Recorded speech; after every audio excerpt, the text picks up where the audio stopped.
Morning. I'd like to call this meeting to order. The time is 9:01. Today is Wednesday, September 24, 2025. This is the second day of a two-day meeting of the Physical Therapy Board of California. Today we are meeting in the hearing room at Loma Linda University's Centennial Complex DeMazo Amphitheater, 24760 Stewart Street, Loma Linda, California, 92354. We are also meeting virtually via a WebEx component provided by the California Department of Consumer Affairs. This is an official business meeting of the Physical Therapy Board. The board's role remains to maintain consumer protection and consult with local and state entities on laws and regulations pertaining to the physical therapy industry. We will take public comment on specific agenda items, and at the end of the meeting, there will be a comment section for items not on the agenda. Public comments must be specific to the agenda item that is being discussed. If you make a comment during a specific agenda item that is not related to that topic, you will be directed to hold your comments until we reach the appropriate agenda item. All comments that do not directly relate to an item on the agenda should be held until the agenda item for items not on the agenda. The board follows the Open Meeting Act, so while we accept and appreciate the public's comments, we cannot respond to those comments. We do have a moderator from the Department of Consumer Affairs online to help us today. Individuals listening to the meeting will have the opportunity to provide public comment and will be assisted by a moderator who will be facilitating the teleconferencing process. For those members of the public participating via teleconference, please wait until the moderator has introduced you before you make your comments. To request to make a comment during the public comment period, the moderator will direct you with instructions. This meeting is being recorded and the minutes of the meeting will be prepared. Can we please have a roll call? Aaron Brandon, Here. Samuel Q, Dale Armstrong, Here. Tala Kayla, Here. Tanya McMillian. Tanya McMillian is absent. All members are present with the exception of Tanya McMillian, and the board has a quorum. May I please ask Dr. Armstrong to read the board's mission statement? The mission of the Physical Therapy Board of California is to advance and protect the interests of the people of California by the effective administration of the Physical Therapy Practice Act. Dr. Armstrong, before heading straight into the continuance of our agenda, I would like, as the president, to welcome everyone here today in person, board members, staff, stakeholders, and especially any members of the public, in person and online. So I would like to continue on our agenda, going back to a agenda item that we went past yesterday, which is agenda item 8. That is review and discussion and possible board action on the board's sunset review report. Mr. Kaiser. So as I kind of briefly touched on in the executive officer report, there was a committee established for sunset comprising of Dr. Armstrong and Dr. Brandon. The committee has met twice since our last meeting. We have collaborated with staff. We've created a Teams channel portal where we've started a sunset draft report, and that sunset draft report is accessible by all staff members. We're able to work in the document simultaneously, and we've been able to onboard both committee members as well. And so it's been very helpful in the review of that document to be able to collaborate, work together, see each other's comments in real time, and even have discussions in real time, regardless of whether we happen to be in the same room together or many miles away remotely.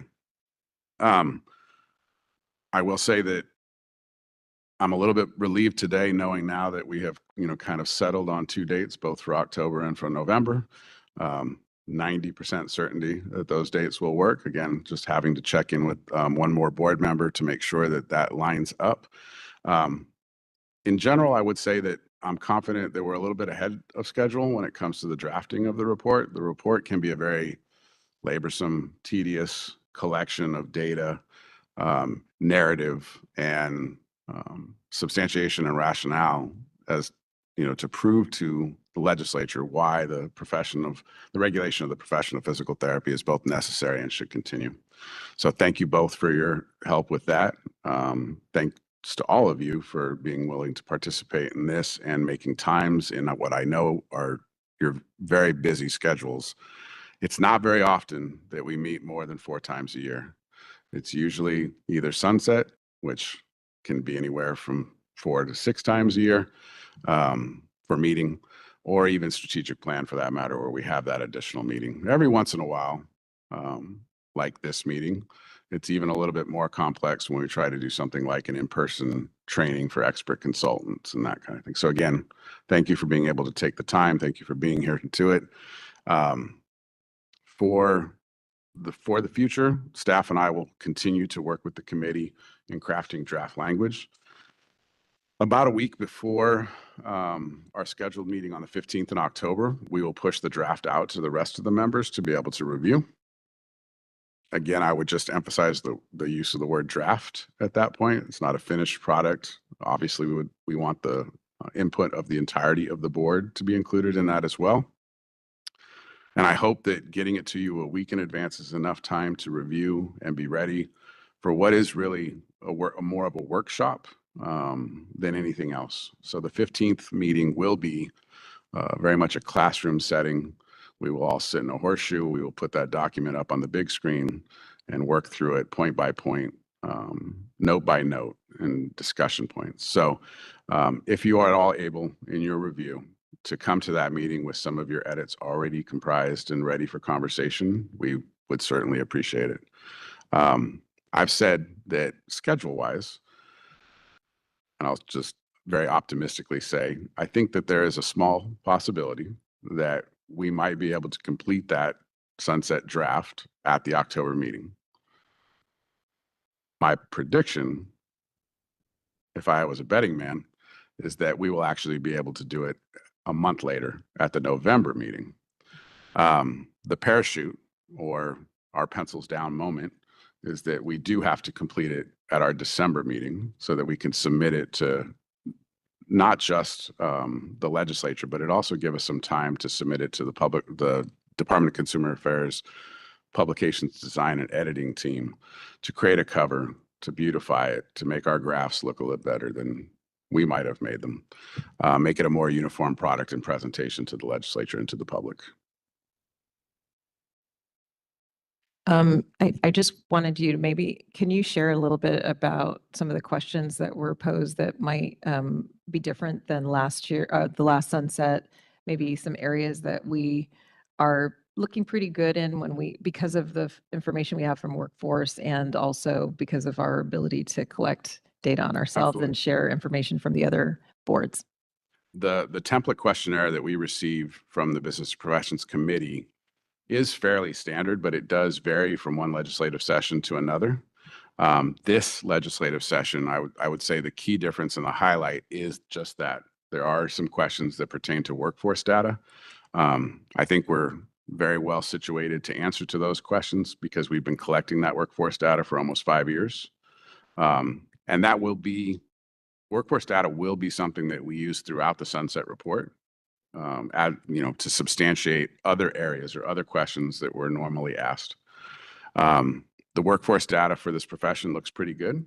I mean, the first annual data collection of that report had some very good baseline measurements when it came to there aren't any underserved areas or overserved areas.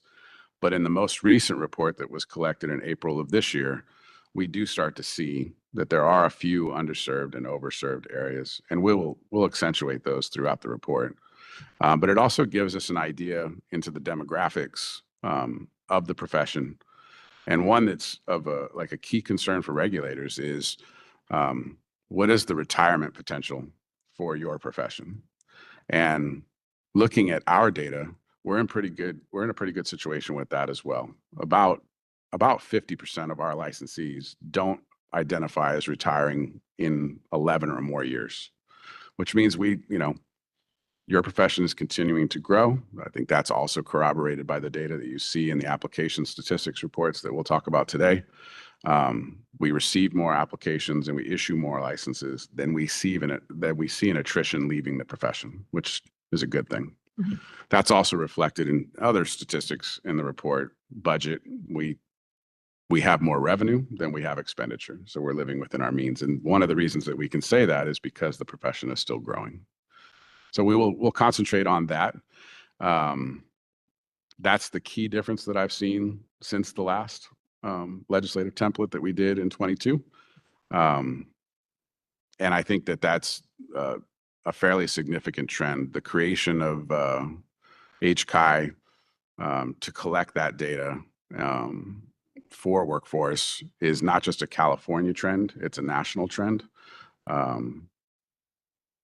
When we discuss our participation in FSBBT, we can also highlight that we are participating on FSBBT's task force to collect workforce data and even compare that workforce data across jurisdictional lines. And that'll show it, it'll have an influence in the report as well. Thank you. Is there any discussion among the board members? Any questions? Okay. Is there any public comment in person on item number 8? Okay, I'd like to go online for any questions with the moderator. All right, WebEx is open for public comment on agenda item 8. If you'd like to make a comment, please raise a hand by tapping that hand button at the bottom of the screen. Dial-in users, dial *3 to raise your hand, and we will call on people in the order we have requests. We're going to take just a few seconds to see if we have a request for public comment.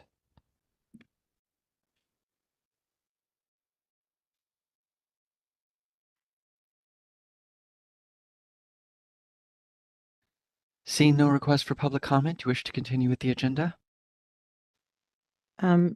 Is there public comment? There's another public comment question here. Can I continue? Public comment in the room, yes. Yeah, come on down. Yeah, come on down.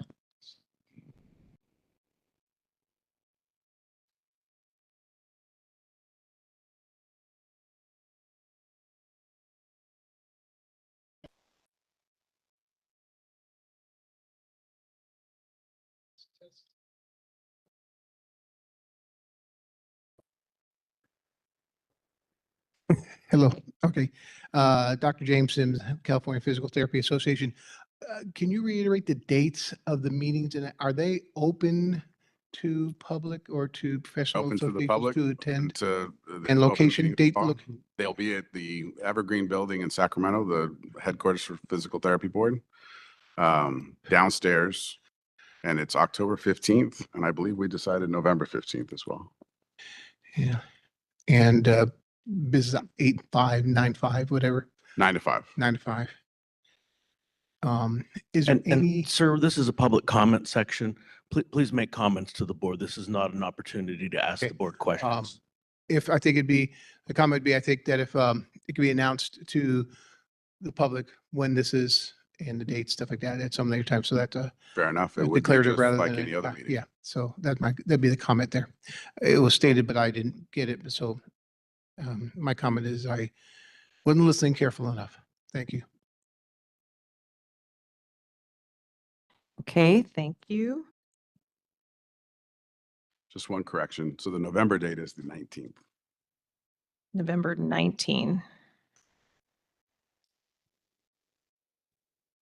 All right, so we're going to move on to item number 9, and that is discussion and possible board action regarding Sunset Review Subcommittee's recommendations on issues to be identified in the Sunset Report.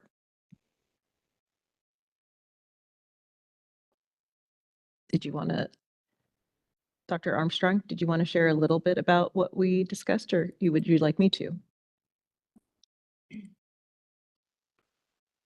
So I think we just want to open it up to. Turn it on. I believe that we would just like to open it up to the board for ideas. I'd like to share a little bit. We did review some other boards, Sunset Review from not only California, but from all the other states, looking at emerging areas such as AI, documentation, workforce representation, new modalities and regulating them, as well as barriers to licensure process.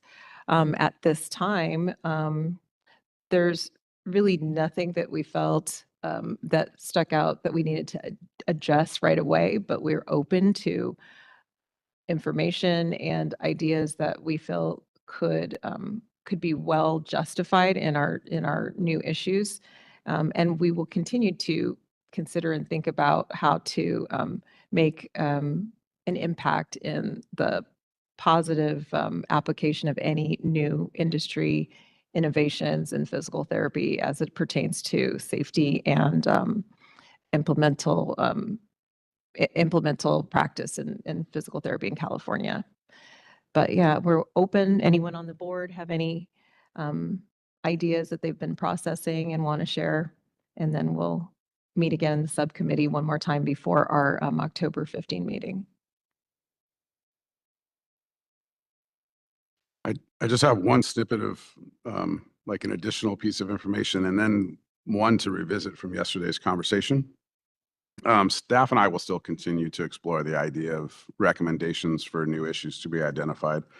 We'll work with the committee. You might see those in the draft. We'll let you know if such time that happens. And so while right now staff only has one recommendation that you can look forward to seeing in the draft for October 15th, there's a potential that we might find more. We're always looking at, and I guess what I would emphasize here is what we're really looking at when we identify a new issue to be identified at sunset is something that we need assistance with at the legislative level. This would be a change in statute. What do we need assistance from the BMP committee for? A good example of that, if it's something that we already have the authority to change through promulgation of regulation, it's not necessarily something that we would ask of the committee. We might advise them that it's something that we plan on doing in the future, but we don't necessarily need their assistance in reformulating statute through the sunset process.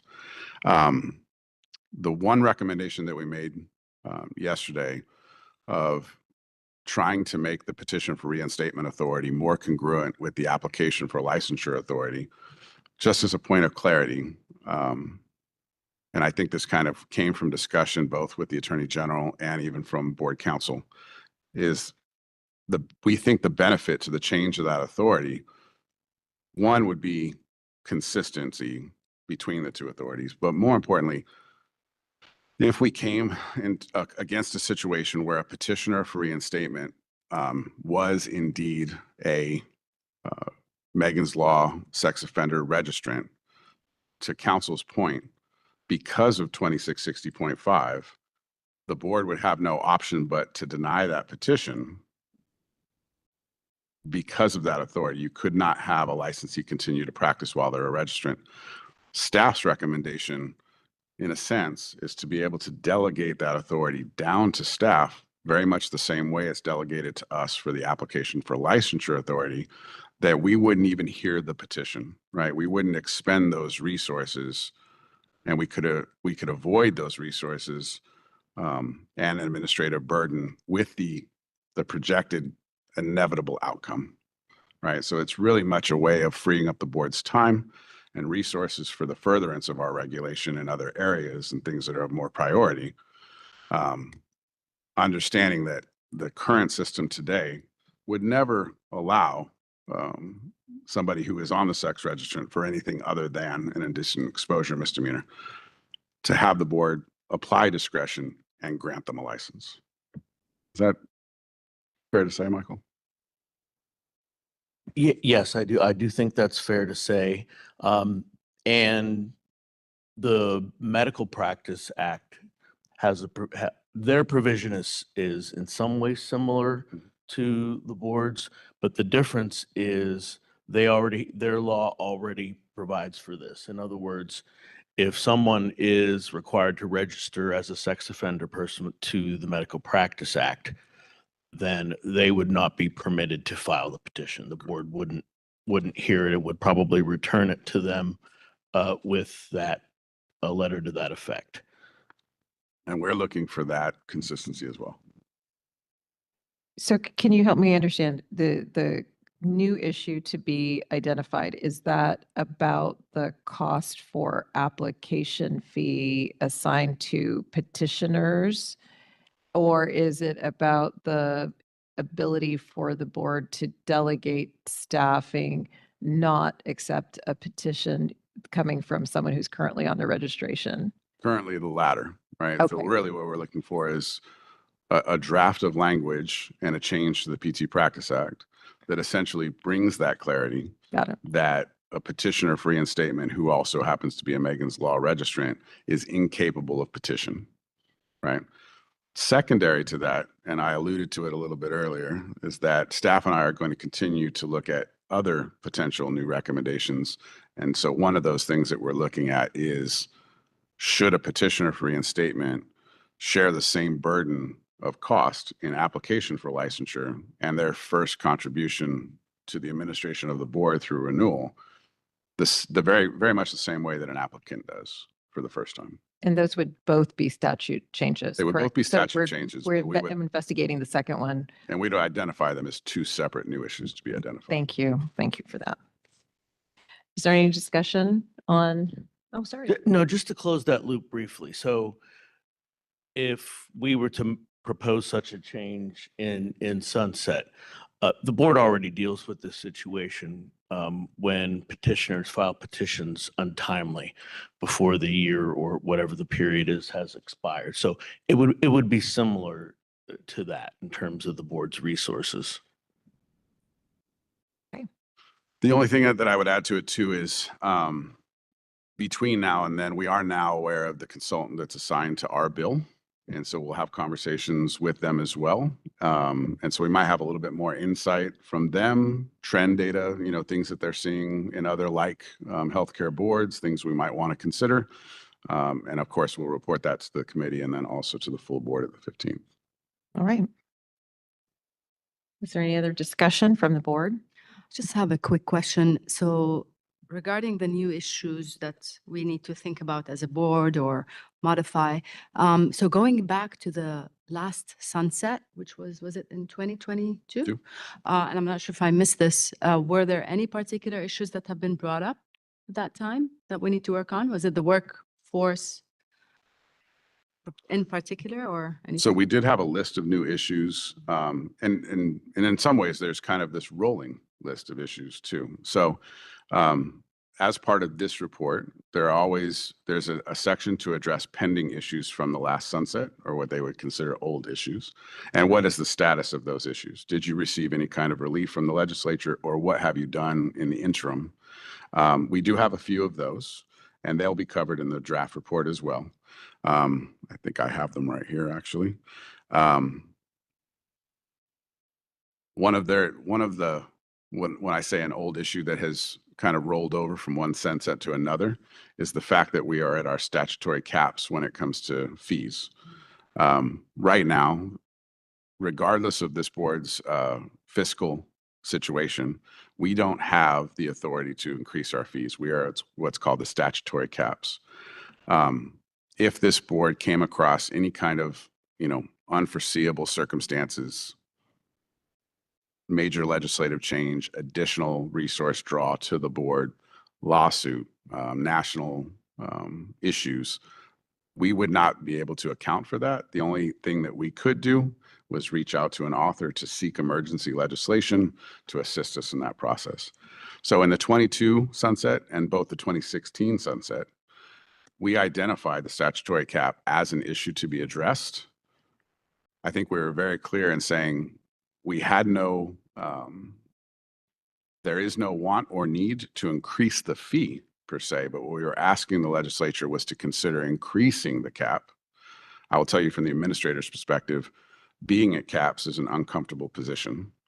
You never know what's right around the corner, right? And planning for a rainy day is very difficult to do if you are very limited in your ability to, on demand, or at least partially on demand, increase your income stream. And so right now, that's the situation we're in, and we've been in that situation since 2015. So 10 years is a long time to not have the ability to, at least the ability to promulgate through regulation to increase your fees. And when I say promulgate through regulation, I mean, if this board, having statutory cap room, ever wanted to increase its fees, we would engage in a very open to the public and open to the stakeholder process. We would have to substantiate why we were increasing the fee and by how much. And we would have to address every stakeholder comment as part of that process in the regulatory package. In our last sunset, I did see kind of a glint of hope that we might get our statutory caps increased. And you can go back and watch our sunset hearing and see how that conversation played out. It can be a confusing conversation.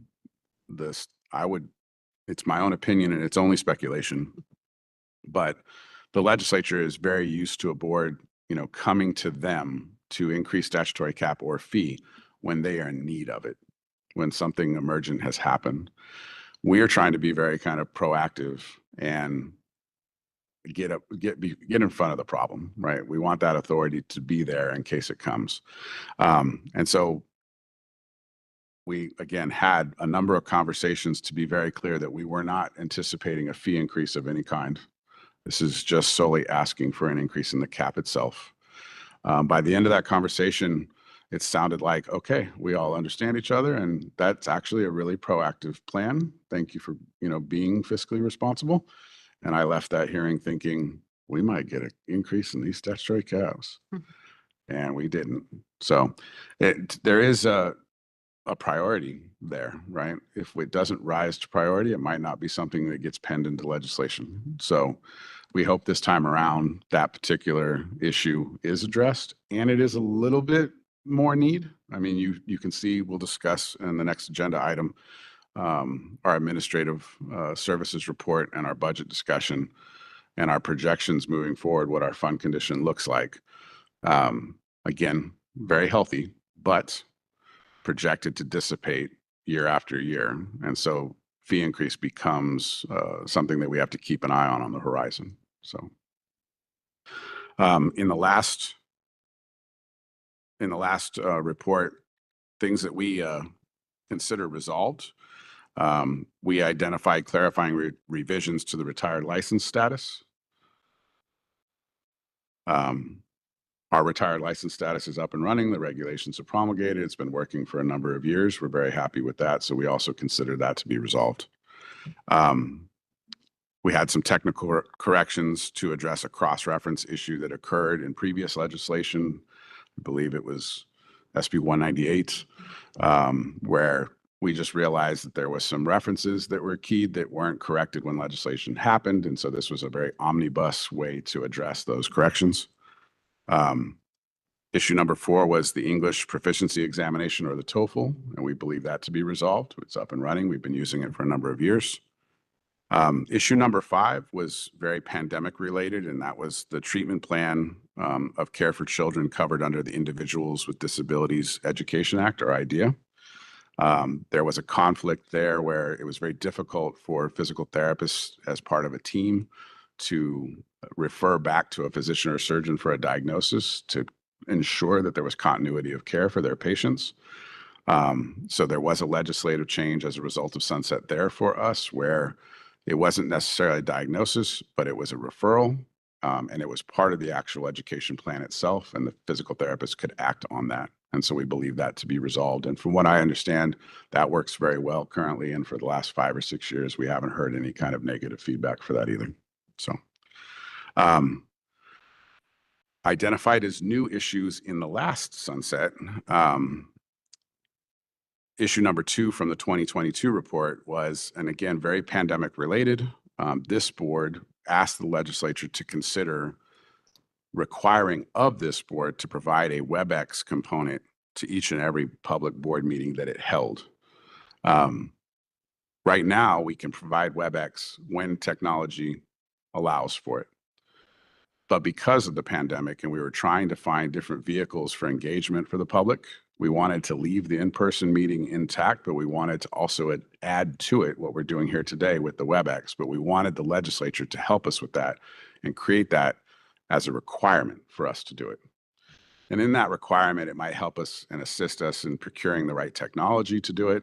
So it was never meant to replace in-person meetings. It was in addition to. Here is a way for the public to engage us further. That was not done. In fact, we discussed it yesterday in the legislative session. We know that Bakley-Keene is going to sunset on January 1st, and we know that there's a bill to extend that. It's not quite what we asked for in requiring the WebEx component. It's more about WebEx as an option, but here are some subset rules to that. The majority of the members have to be in a publicly accessible place. And then some of the other members can participate remotely. In our presentation in Sunset, we didn't present it as though this was an idea for members to not have to attend.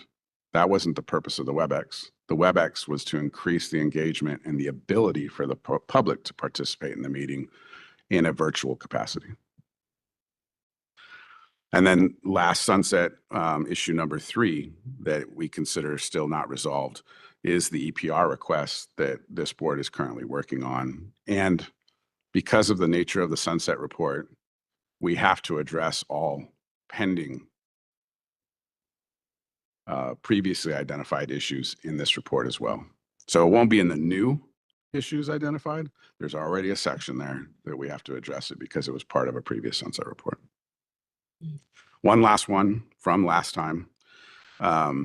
We identified during the pandemic,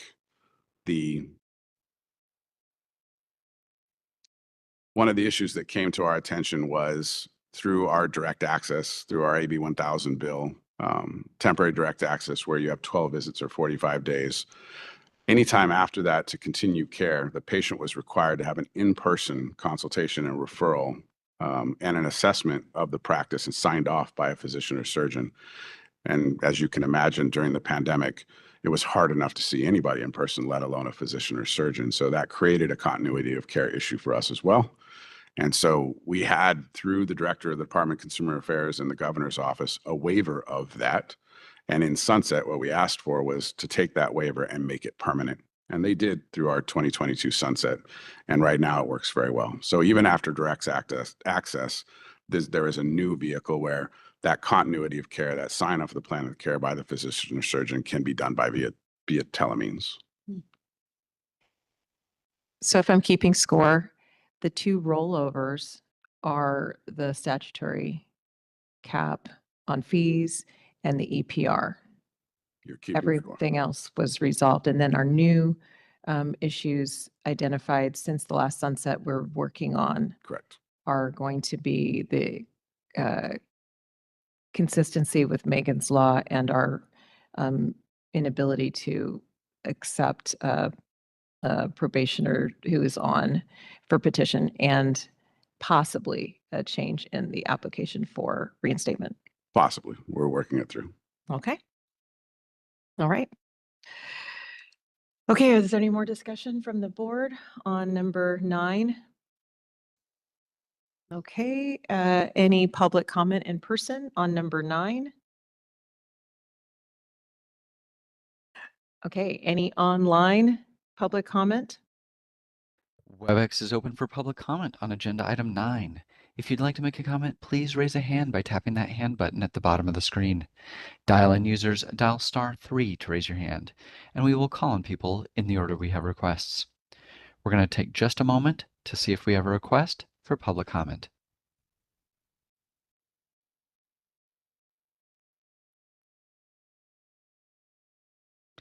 Seeing no request for public comment, do you wish to continue with the agenda? Yes, thank you. I am going to move forward onto agenda item number 19, Administrative Services Update. So I will be taking that portion of the report. Again, we've split up duties to save costs on travel and lodging, and so I'll do the administrative services report. We'll go straight to the budget and numbers, right? This is the close of fiscal month or fiscal year 24-25. I'm happy to say, and I reported in my executive officer's report, that we were able to revert $155,000 back to the fund. A couple things that I'd also like to point out aside from that, while we were able to under expend our budget, our total expenditures were just over $7 million. Our budget allocation was $7,179,000. Those are important numbers for us. Those are part of the governor's budget that's built statewide. It's built on trend data of expenditures that we've had in previous years. But for us and for you as members, I think one of the other key numbers to kind of keep in mind is while we expended $7,023,000, our revenues far exceed that. So our revenues for this fiscal year were $7,674,000. So while we were able to revert $155,000 back into the fund, there's an additional, over $500,000 that went into the fund as well. Now, next year's budget will be built on trend data from this fiscal year and the previous 2 fiscal years, and anticipate any increases in costs for things like salary for staff, retirement packages, benefit packages for staff, and a few others. You can usually expect about a 3 to 5% increase in budget year over year for overhead costs. But I would say the over $600,000 in revenue excess and the $150,000 that we reverted back to the fund more than account for any of that. So we are living within our means. Further down in the report, you'll see the actual fund condition that's prepared for us by DCA staff and the Department of Finance. And you'll see what they see as an anticipated budget for fiscal year +1 and fiscal year +2 moving forward. And at the very end of those rows, you'll see what we call our months in reserve. So this year for this fiscal year, we were at 9.2 months, which we're close to my goal. I always want, just for sake and ease of mind, a double-digit fund reserve. And we had it for a very short period of time, but now we've just dropped under it a little bit. And then you'll see in the projections that it's projected to go down to 8.6 and then 7 year thereafter. And then ultimately for fiscal year 26-27 down to 6.6. In all transparency, those projections are very conservative in the sense that we straight line the revenue. We try as best as we can to anticipate realistic expenditures. We know that our salaries are increasing. We know that our, the cost of benefits and retirement packages will increase, rent will increase, overhead costs will increase, and we use that in that projection. What we don't do, though, in projections for our revenues received is we don't project increases. We plan for the worst case scenario. So we take the revenues that we received and we straight line out. So 6.6 is a projection based on worst case scenarios. Maybe not worst case scenarios, but not the best of scenarios, right? So it's important to keep that in mind. The idea of collecting more revenue and being able to under expend your budget only helps that fund condition. So we're in a good place there. But the 6.6 again is a very conservative view. And like I said, I would like to see double digits. It would make me comfortable just being in charge of the purse strings.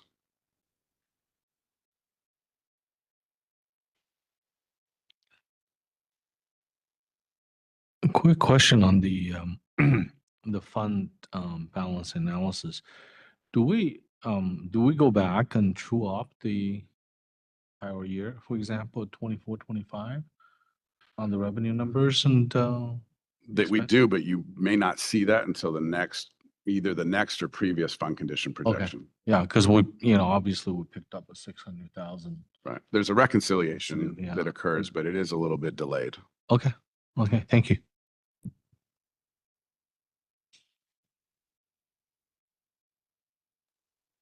Are there any other questions or discussion from the board on the Administrative Services Report A and B?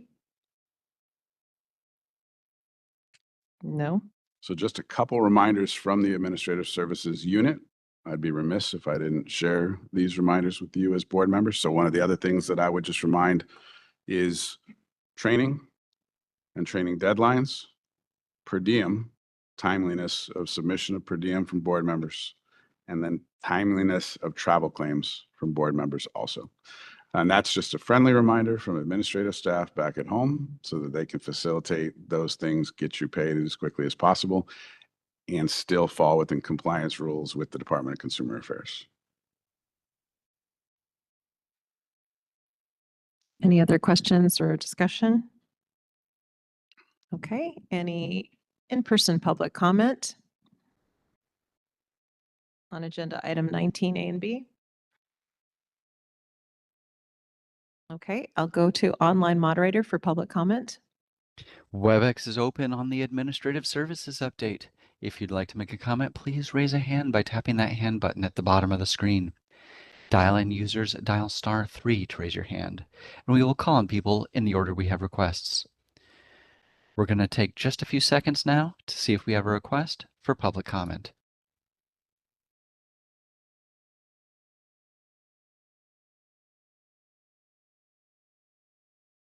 Seeing no request for public comment, do you wish to continue with the agenda? Actually, I do have one comment to make. I wanted to clarify on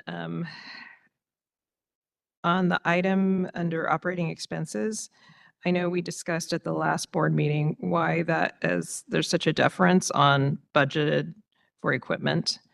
I was just wondering, moving forward, what is our determination on our budget for the next year? Are we maintaining it at the allocated 8,000 or are we making an adjustment? So the equipment line item is established during galley. We usually submit a request or a plan based on boards' technical needs and equipment needs, end of life cycles for copiers, laptops, computers, those kind of things. The anomaly that you see here was a carryover from the previous fiscal year. And so what I mean by that is we had set aside budget and funds to purchase laptops in the previous fiscal year. But as a result of COVID supply chain issues, we were not able to receive those laptops until the transition into this next fiscal year. So if you look at the materials from this time last year, you'll actually see an extreme under expenditure in that category because while we had set the money aside, we never had the opportunity to spend it. The fiscal year transitions, we go from month 13 into fiscal month 1 of the next fiscal year. Actually, I think it was fiscal month 2 of the next fiscal year. And lo and behold, the laptops show up. And now we're not budgeted for that purchase. Obviously, 757% over expenditure for that line item. I guess the point that I would make is it wasn't for lack of planning. It just happened circumstance. But the responsibility for us at that point too is to make sure that we don't, while we are overexpending that line item, we need to underexpend other line items.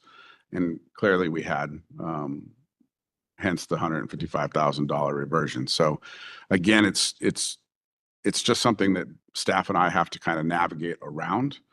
But it is a capture of what actually happened, right? And without the context of the previous fiscal year's expenditure reports, it lacks a little context. Okay, thank you. Now, for years moving forward, as we build the galley for the budget for next year, we don't anticipate very much equipment costs. What is the life cycle of the laptops we have now? Vincent might be able to help me with that a little bit. The life cycle is usually 4 to 5 years for replacement. That sound about right? Yeah. And then some of the more expensive expenditures can be copiers. Copiers are a little bit, but they also tend to have a little bit longer life cycle. So we run things longer than they might normally, and we have good technical support, so we take care of the equipment. Some precautionary measures for laptops when it comes to like heat dissipation or damaged cables or those kind of things. And I know staff are probably watching remotely laughing at me because there's some things where it's like, we have to make these things last. You know, you're going to use a magnetic cable so you don't rip the socket out of the side of your laptop. You're going to use steps so that the laptop breathes a little better. If it overheats and we got to buy a new laptop, it's not in the budget. We already over exceeded this year's budget. So. Thank you very much. Okay, we're going to go on to item agenda 20. We're going to licensing service update.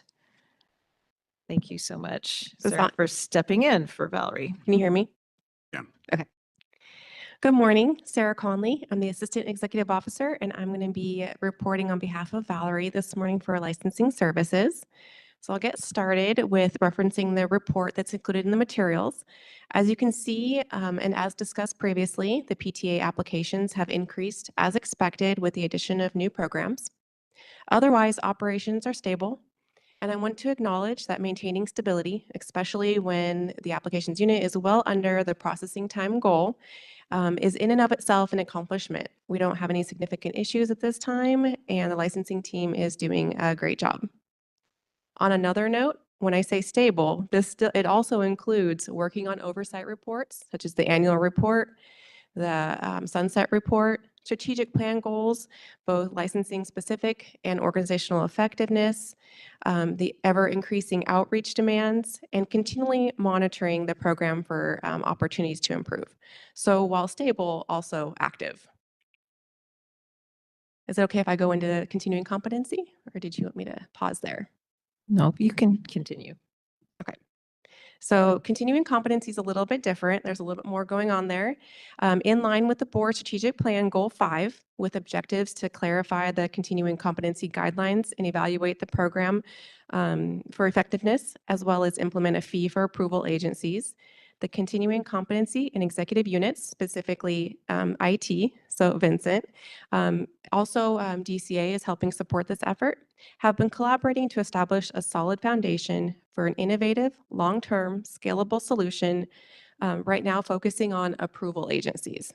So we have approval agencies for the providers and courses, as opposed to the licensing portion of the CT program, which is auditing their licensees' continuing comp requirement. This initial investment of effort is essential for a successful outcome of what we're trying to achieve. And while staff look to the future of an integrated data collection, record maintenance, and stakeholder accessible solution, they continue to support the existing structure. Staff have connected or attempted to connect with all agencies, collecting information that is and will be used to strengthen compliance efforts, leading into agency audits and having CC information readily available to licensees. So how does this strengthen compliance? For example, having a CC database of information will streamline processes and increase audit efficiency and achieve the licensee audit goal, which we've been struggling to do with our existing resources. Also, access to information. So if we provide more information about CC availability, the courses that are available will empower licensees to have that information to be compliant, but also reach out to the approval agencies if they have a concern with any of them. But immediately, the information that's recently collected has been made available on the website. It's been comprehensively updated with the current information, and there are a number of agencies that staff are recommending to be withdrawn, as you'll see in the materials. If an agency is withdrawn, they can still reapply in the future. This is just right now the recommendation because they've been unresponsive or they've actually requested to be withdrawn. One last note before we move on to that portion of the agenda item. All of this effort will feed into the CC Reg proposals, especially the agency fee. Because the fee authority we have is to sustain the CC program, the cleaner, more accurate picture we have of our operations, as well as implementing improvements beforehand, will keep the cost of the program down and the fee that we need to charge. So that's all I have for the update for licensing and CC. And I'll take any questions, and then we also have to consider the approval agencies before you to be withdrawn. Is there any question or discussion from the board on the first part of the report? I do want to clarify, so for the benefit of the public, the purpose of California being very specific with their continuing education listings of providers. More recently, I've been involved in some multi-state programs, and they've been indicating that they don't understand why California has a restriction on some of the CE groups that we approve. And I just wanted it to be explicit for those listening and for all of us to understand the reason why we take it so seriously. Does anyone want to take that, Sarah? One, I'd kind of question the premise of the question itself too. So I'll start with, for California to be able to provide any kind of compliance for continuing education, we have to know what content is out there for licensees to take. We have some, I would consider rather broad and flexible, even agile requirements in that continuing competency requirements have to be about physical therapy services or patient-client relationships. At that point, that recognized approval agency can accredit that course and quantify it and how many contact hours that it might obtain. But that process really has to occur for us to be able to consider whether or not that attendance of that course should go towards those hour requirements that you have in regulation. Without that process, then there is no quality measure. The premise part of the question, I would say, in comparison to other states,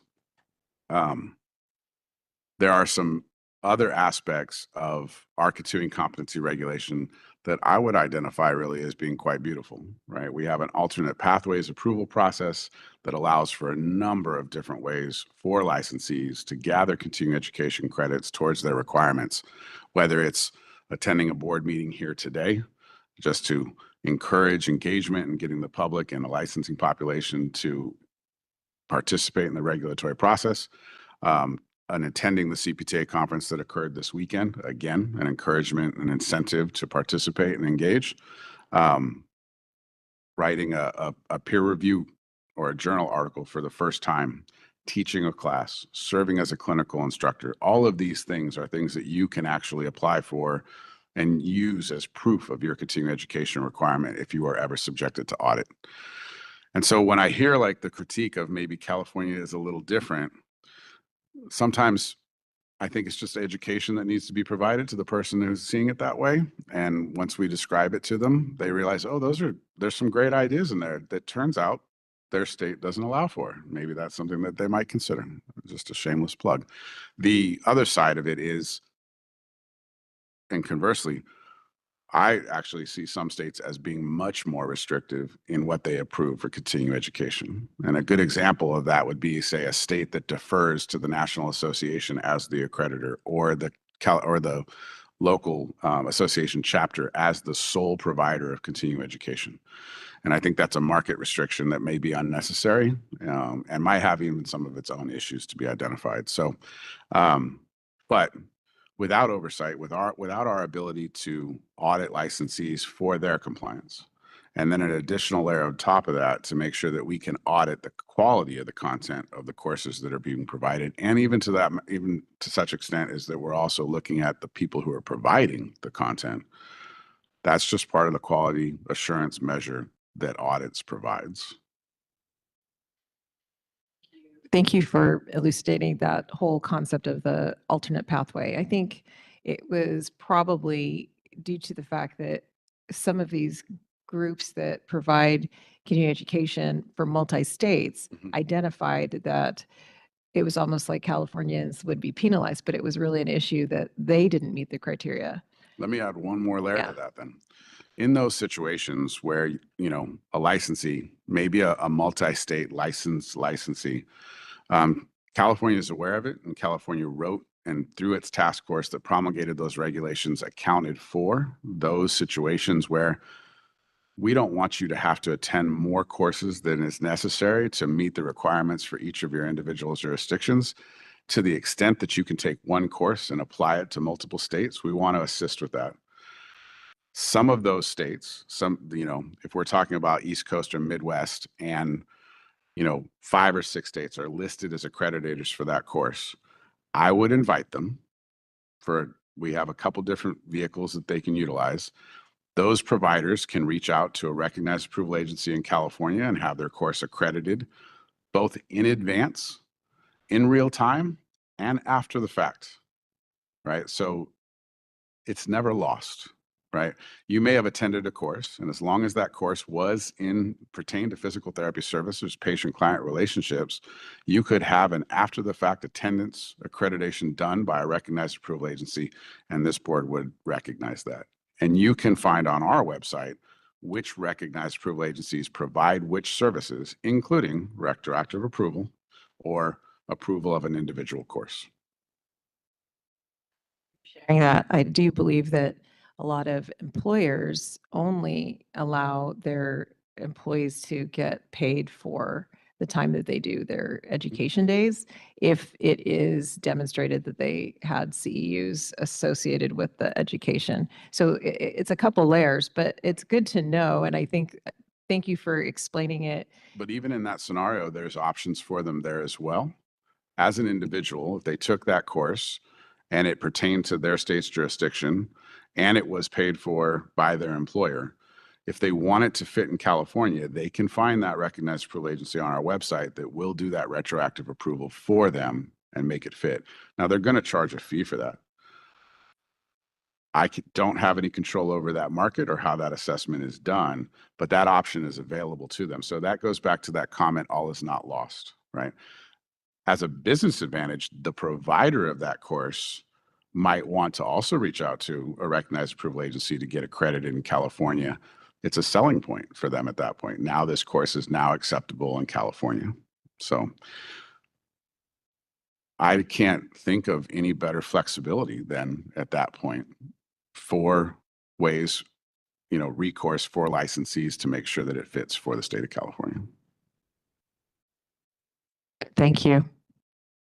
Can I ask a quick question regarding this topic? Thank you, Mr. Kaiser, because this actually helps me as a physical therapist as well. And probably my question hopefully will also help other PTs that has this question on their mind.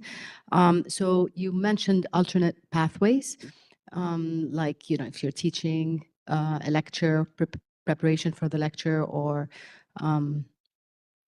again, not the usual or traditional ways of taking a course. What's the workflow for that? So would approval agencies recognize that, and how do we get the credits? So for the alternate pathway options that you have at your disposal, you can find those alternate pathways on the board's website and in the California Code of Regulations. But on the board's website, under licensees, under continuing competency, you'll find that section. You'll find each of the individual items. And I want to say that there's 17 different alternate pathways, and the hour cap that can be applied to that. All staff ask is that you keep proof of attendance and proof of completion of continuing competency hours. And we ask, but it's also a requirement in regulation that you as licensees keep records for 5 years of proof of attendance for CC. In the event that you may be audited, we want to make sure that you're prepared to provide that proof to us. We also went so far, and we understand life happens, circumstance happens. So the task force went so far as to require the recognized approval agencies to retain those records for 7 years. You happen to lose a certificate, you should be able to reach out to a provider and get a copy of that certificate. If, as a licensee, you reach out to a provider and you can't get a copy of a certificate, please contact the board, let us know. We will reach out to that provider and try to remedy that situation. Proof-wise is in that collection. If you wrote a peer article, keep a copy of that peer article. If this board ever reaches out to you and notifies you that you have, as a result of your renewal, been selected for audit, you just have to provide all of what you think is what you did to comply with your continuing competency regulations and submit it to one of the analysts at the board. They will identify any kind of deficiencies or issues. To Sarah's point, when we were talking about the automated database and the efficiencies that it might realize, if we can get a true actual database or a collection from the recognized approval agencies in as close to real time as possible, of what courses are out there and being provided. When we do audits, we don't necessarily have to look at a certificate, verify its validity, maybe have to do some groundwork and reach out to the recognized approval agency and confirm and do those kind of things. It will already be in the system, and it'd be it's something simple that we can check against our own database. Hence efficiency, speeding up the process, moving on to the next step, and able to prioritize resources in other areas of that unit to better assist licensees. Thank you. Any other questions from the board? Any discussion? All right, we'll move on to the next section and then we'll take public comment. So in the materials were briefing papers proposing to withdraw recognition from 18 approval agencies. All of them are either we were unable to connect with them. And you can see all the different opportunities and times that we reached out to them that we were unable to do so, connect. And then some of them they've actually requested to be withdrawn. So those are the two reasons. These are before you. I'm not sure if you would like to go through each one and have a motion to withdraw, or if we can do them collectively. We've been discussing this, and if the board would like to do one motion and handle this collectively, I think we can do so. But before we do that, I'd like to ask the board members some questions. The risk in doing that is that there may be a board member or board members who want to vote different ways for each item. But perhaps with this item, this is one we can handle that. So what I'll ask, are there any board members who feel the need to recuse themselves in terms of knowing any of these providers? I do. I just have questions. Oh.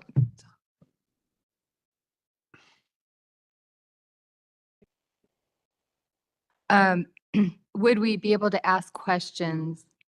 It's not on? Yeah, it took a little bit. I'm sorry about that. Okay. If we vote for all of them at once, would the board be able to ask questions regarding a specific one? We can certainly do that, but if there's going to be a difference in the voting, we should do each one by one, and that's perfectly fine. Okay, and then I would not vote for one of them. I would take myself out of one of them. So, As a recusal? yes. Okay. Okay, so is that the only one? Is there anyone else that might need to recuse themselves or would need to abstain or would feel the need to vote against?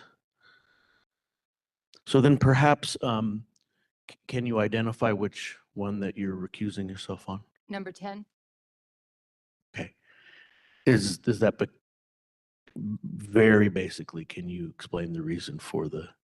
Well, I would just want more detail as to why it would be taken off the list. It's a national organization that requires PTs that are certified within that organization to take continuing education within that organization, offered by the organization, in order to stay certified. So I would just want more detail as to why it's being taken off. Okay, so you want to have discussion about that. I don't think you have grounds to recuse yourself based on that. Usually that is for a personal interest, financial interest in the item, or if you know the provider. However you'd like to vote. Because we've had this much discussion, I think we should do these one by one. Okay.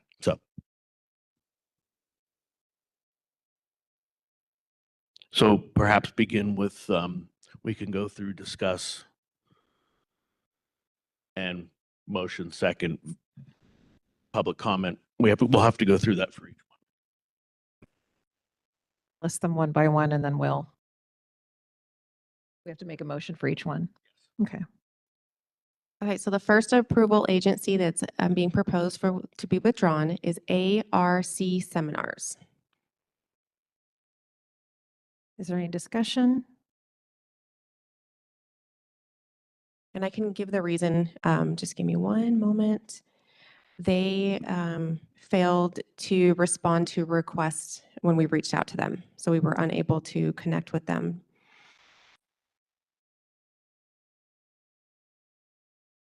I move to remove ARC seminars from the approval agencies list. I'll second. Is there any discussion? No. Public comment in person? Public comment online? We are open for public comment. And the motion for agenda item 20C as in Charlie 1, ARC seminars. If you'd like to make a comment, please raise a hand by tapping that hand button at the bottom of the screen. Dial-in users dial *3 to raise your hand, and we will call on people in the order we have requests. We're going to take just a few seconds to see if we have a request for public comment.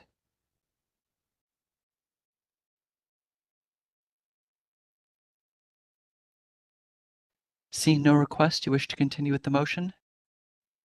Yes, thank you. Can we have a vote? Karen Brandon, Yes. Sam Q, Aye. Dale Armstrong, Yes.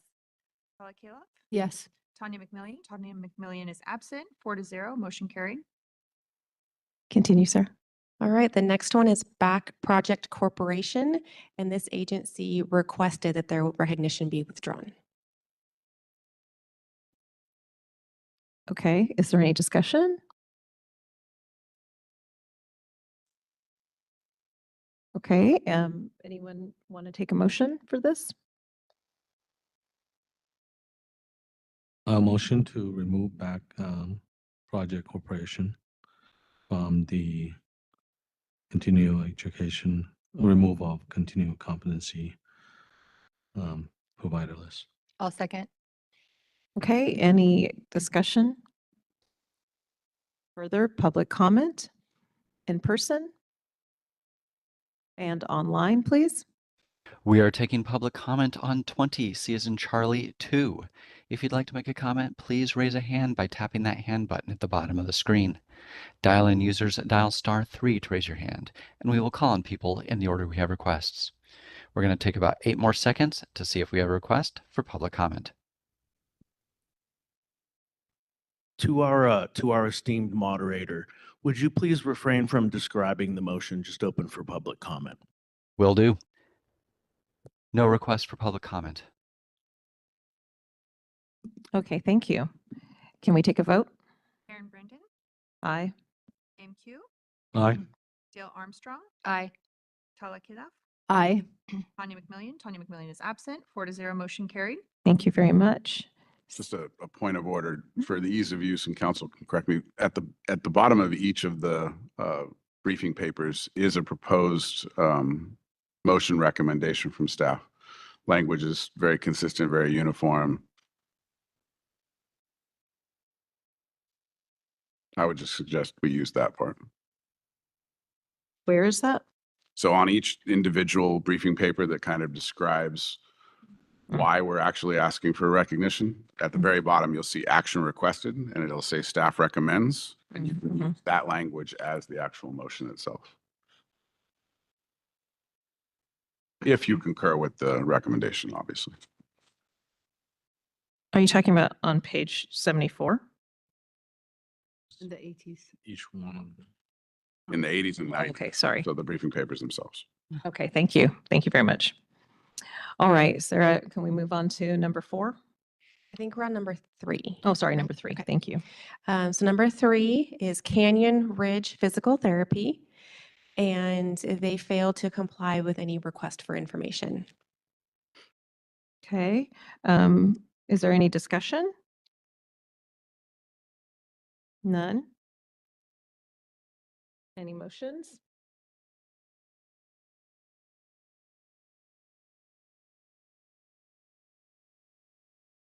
A motion to move to withdraw approval agency recognition from Canyon Ridge Physical Therapy as a reasonable opportunity was given for the agency to respond. I'll second that motion. Is there any public comment? In person, no public comment. Online, WebEx is open for public comment on the motion. If you'd like to make a comment, please raise a hand by tapping that hand button at the bottom of the screen. Dial-in users dial *3 to raise your hand, and we will call on people in the order we have requests. We're going to take just a few seconds to see if we have a request for public comment.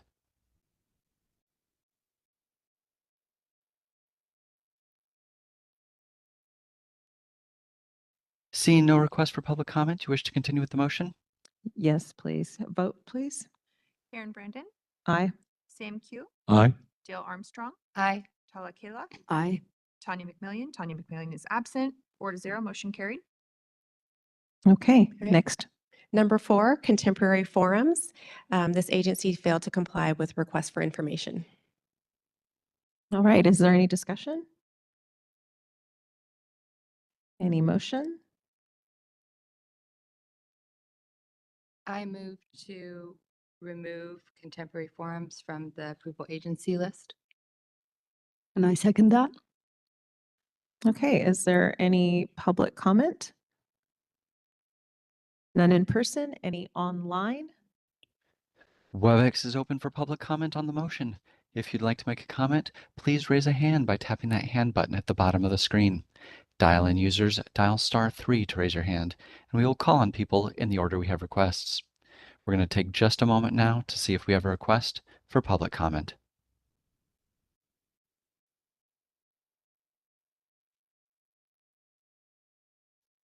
Seeing no request for public comment, do you wish to continue with the motion? Yes, thank you. Please take a vote. Karen Brandon, Aye. Sam Q, Aye. Dale Armstrong, Aye. Tala Kayla, Aye. Tanya McMillan. Tanya McMillan is absent. 4-0, motion carried. Thank you. Go ahead, Sarah. Number 5, Intercollegiate Academic Clinical Coordinators Council, IACCC. This agency failed to comply with requests from the board for information. I have a question on this one. When did we start their continuing competency coverage with us? Do you have a year? It was, so in Oh, 2010. 2010, it's on there. Thank you so much. All right, is there any discussion? Questions? Is there a motion?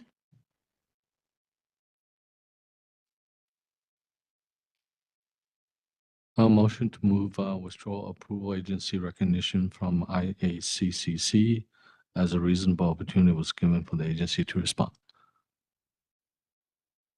I'll second that. And is there any public comment? In person? None in person? Is there any online? WebEx is open for public comment on the new motion. If you'd like to make a comment, please raise a hand by tapping that hand button at the bottom of the screen. Dial-in users dial *3 to raise your hand, and we will call on people in the order we have requests. We're going to take just a few seconds to see if we have a request for public comment.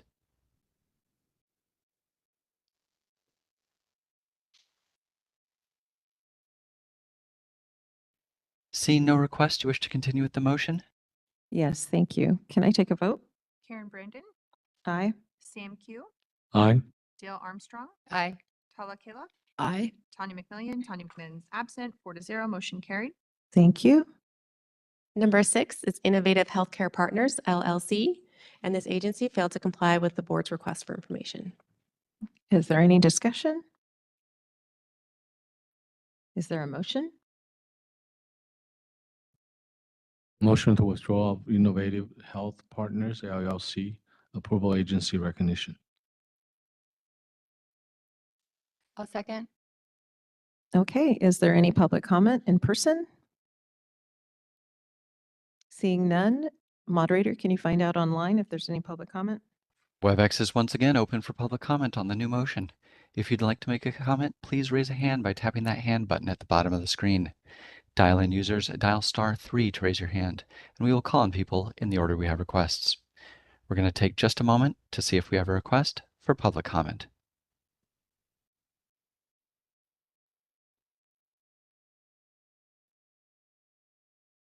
Seeing no request, do you wish to continue with the motion? Can we take a vote? Karen Brandon, Aye. Sam Q, Aye. Dale Armstrong, Aye. Tala Kayla, Aye. Tanya McMillan. Tanya McMillan is absent. 4-0, motion carried. Thank you. Next one. Yes, please. Number 7, it is Institute for Brain Potential, and this agency has requested to withdraw its recognition. Is there any discussion? Motion, I move to terminate recognition of Institute of Brain Potential from approval agency. Second. okay, is there any public comment in person? How about online? WebEx is open for public comment on the motion. If you'd like to make a comment, please raise a hand by tapping that hand button at the bottom of the screen. Dial-in users dial *3 to raise your hand, and we will call on people in the order we have requests. And we're going to ask that members of the public online raise your hand as soon as the number is called, just so we can deal with the time difference. At the moment, there are no requests for public comment. Thank you. Can we take a vote? Karen Brandon, Aye. Sam Q, Aye. Dale Armstrong, Aye. Tala Kaloff, Aye. Tanya McMillian. Tanya McMillian is absent. 4-0, motion carried. Thank you. Next. Number 8, Meridian Regional Medical Center, and this agency has requested to withdraw its recognition. Okay, is there any discussion? Is there a motion? Motion to withdraw of Marion Regional Medical Center approval agency recognition. I'll second that. Is there any public comment in person?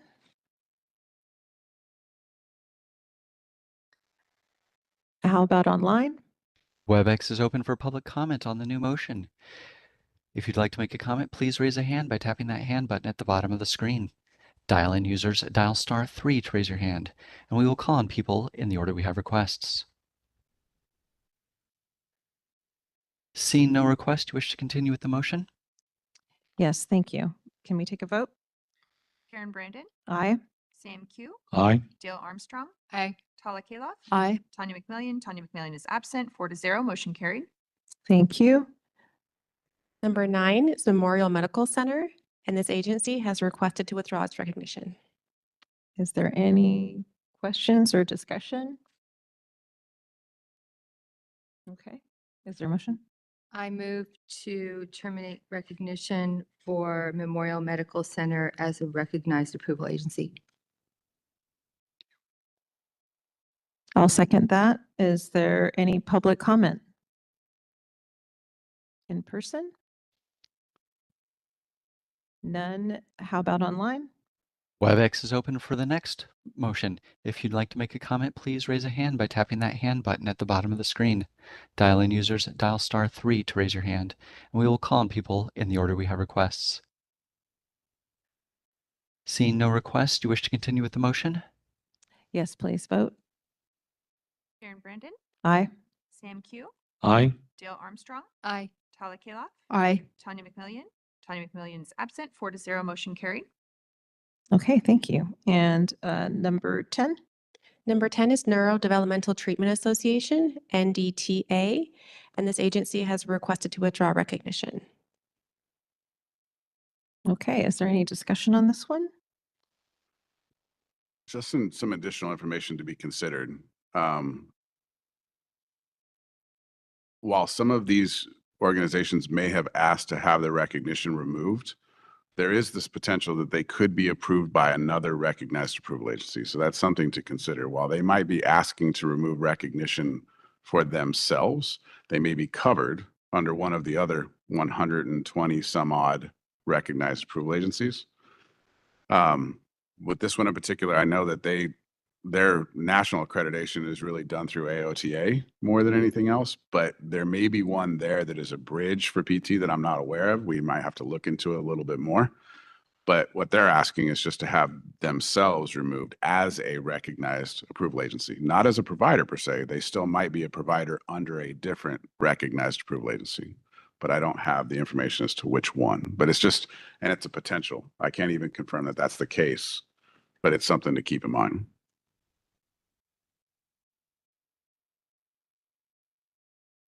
Okay, is there any other questions or discussions on the board? Just have a quick question, hopefully it's quick. So I'm assuming that because I noticed a lot of the comments in terms of the, as far as the results, when the attempts have been made to make a contact, I've noticed that a lot of it has been no response or no return call. So do we have an updated information of the people we need to be in touch with who are responsible to give us these decisions? That's what we've been trying to do. So that's what this effort has been for the last few months is reaching out to all these agencies. And we have been collecting a lot of updated information. And so when we do, we contact the next person or use that new information. So sometimes it takes a while to get to the right person. We are attempting to do that. Sometimes we've been successful, and sometimes we haven't. But like I said, if we do withdraw the recognition and they come back and say, no, it does finally get to the right person and they want to be recognized again, they can resubmit an application and they can get back on the recognition list. How long is the coverage for what they pay for being on the list? That is one of the issues, is there is no fee Oh, to be a yeah. recognized approval agency. Currently, it's Yeah. part of that continuing competency regulatory package for consideration in the future. We Okay. have the legislative authority to charge a fee. We just Haven't been we have doing not it. promulgated regs for that fee schedule as of yet. There's So this kind of, very little uh, excuse for This not kind of update of the responding. list, right, and that might be the case. A number of these that have asked to remove that recognition of themselves, some of them might have been doing it solely for content that they provide. Some of them might have been doing it with the idea to provide retroactive approval for others or approving other recognized providers. We anticipated in the cleanup of this list that this list would get smaller as we went through it. Some people filed applications and we never heard from them again. Okay. Right. And so to Sarah's point, that's what's bearing out here. As an effort of this, where you're seeing either the failure to contact resulting in removal of recognition or their requests to remove their recognition, there's a whole nother list where we've updated the points of contact and we're kind of buttoning up that and cleaning that up. The next portion of that will then be to collect what content do you provide? What is your course catalog? And then collect that course catalog within the board's website. Okay. Is there any other discussion from the board on this item? Number 10, 20, 10? C10, I guess. Okay. Is there a motion? Motion to withdraw approval agency recognition from NDTA. I second. Okay. Is there any public comment in person? Okay. Any public comment online? We are open for public comment via WebEx. If you'd like to make a comment, please raise a hand by tapping that hand button at the bottom of the screen. Dial-in users dial *3 to raise your hand, and we will call on people in the order we have requests. Seeing no request, you wish to continue with the motion? Yes, please. Can I have a vote? Karen Brandon, Aye. Sam Q, Aye. Dale Armstrong, Aye. Tala Kaloff, Aye. Tanya McMillian. Tanya McMillian is absent. 4-0, motion carried. Okay. Continue, please. Number 11, ProMedica. And this agency has requested to withdraw recognition. Okay. Any discussion from the board? Okay. Is there a motion? I move to withdraw or terminate recognition of ProMedica from recognized approval agency. Second. Okay. Is there any public comment? In person? Not seeing any online? WebEx is once again open for public comment on the motion.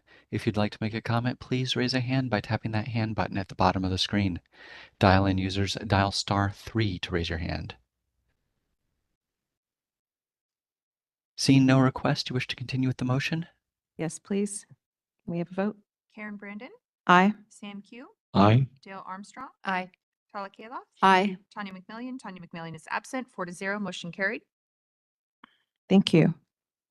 Number 12, Providence Home Health, Orange County. And this agency has failed to comply with the board's request for information.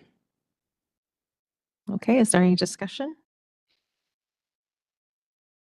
All right. Is there a motion?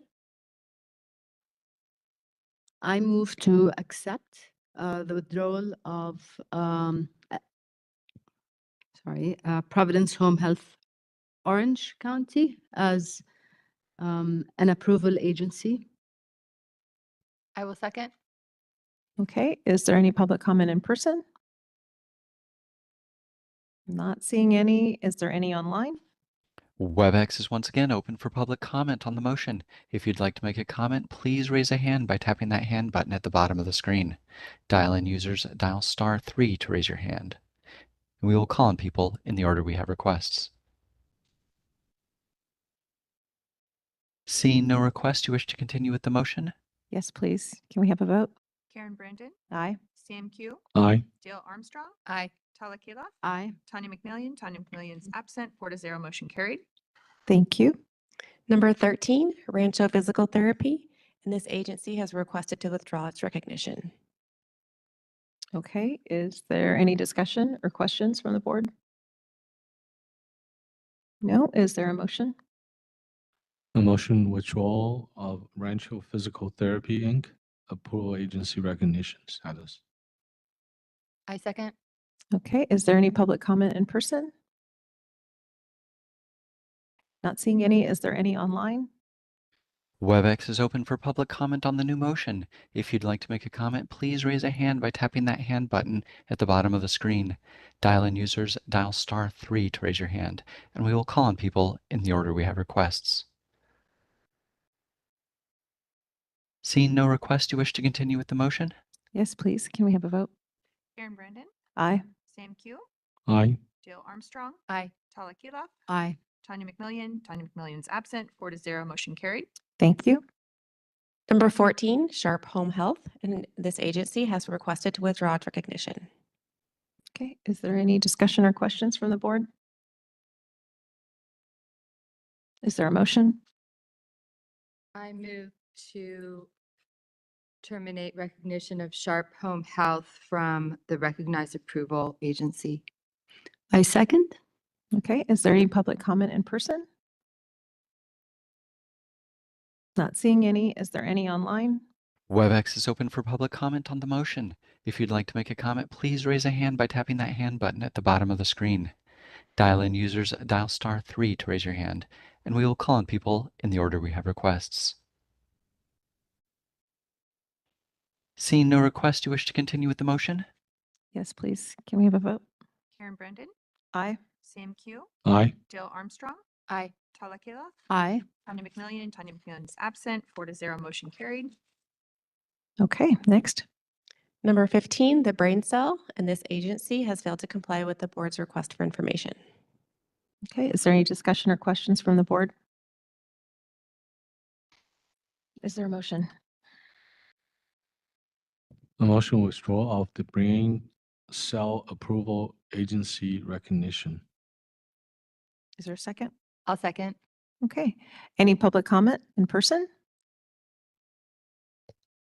Not seeing any. Is there any online?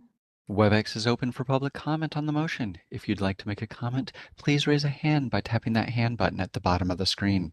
Dial-in users dial *3 to raise your hand, and we will call on people in the order we have requests. Seeing no request, you wish to continue with the motion? Yes, please. Vote.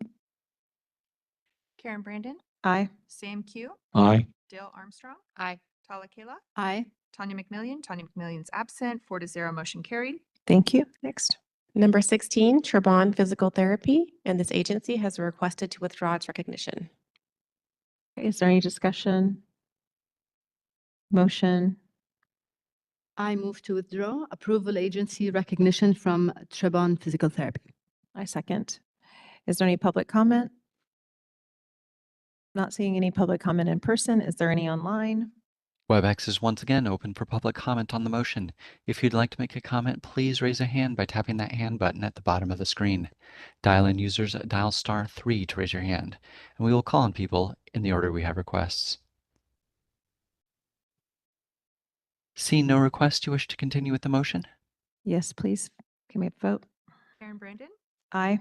Sam Q. Aye. Dale Armstrong. Aye. Tala Kaloff. Aye. Tanya McMillan. Tanya McMillan's absent, 4-0, motion carried. Thank you. Next. Number 17, urban polling. This agency has requested to withdraw its recognition. Okay, is there any discussion from the board? Is there a motion? I move to terminate recognition of urban polling as a recognized approval agency. Okay, Second. thank you. Is there any public comment? None in person. Is there any online? WebEx is once again open for public comment on the motion. If you'd like to make a comment, please raise a hand by tapping that hand button at the bottom of the screen. Dial-in users dial *3 to raise your hand, and we will call on people in the order we have requests. Seeing no request, do you wish to continue with the motion? Yes, please. Can we take a vote? Karen Brandon. Aye. Sam Q. Aye. Dale Armstrong. Aye. Tala Kaloff. Aye. Tanya McMillan. Tanya McMillan's absent, 4-0, motion carried. Thank you. The last one, number 18, Wound Care Gurus LLC, and this agency has failed to comply with the board's request for information. Okay, is there any discussion from the board?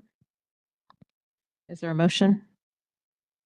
A motion to move withdraw approval agency recognition from Wound Care Gurus LLC as the reason, as a recognition approval agency.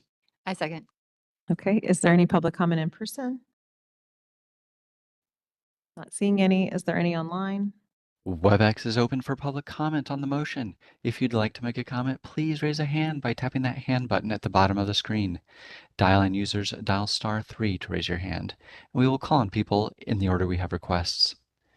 We're going to take just a few seconds to see if we have a request for public comment. Seeing no request, do you wish to continue with the motion? Yes, please. Can we take a vote? Karen Brandon. Aye. Sam Q. Aye. Dale Armstrong. Aye. Tala Kaloff. Aye. Tanya McMillan. Tanya McMillan's absent, 4-0, motion carried. Thank you. All right. And thank you to Valerie and her unit for the hard work in tracking these down and cleaning up the list and giving people an opportunity to respond. And thank you, Sarah, for presenting. Can I take any public comment on the totality of 20 licensing services update in person? Any public comment in person for 20 A through C? Not seeing any in person. Can I take any public comment online? WebEx is open for public comment on all of agenda item 20. If you'd like to make a comment, please raise a hand by tapping that hand button at the bottom of the screen. Dial-in users dial *3 to raise your hand, and we will call on people in the order we have requests.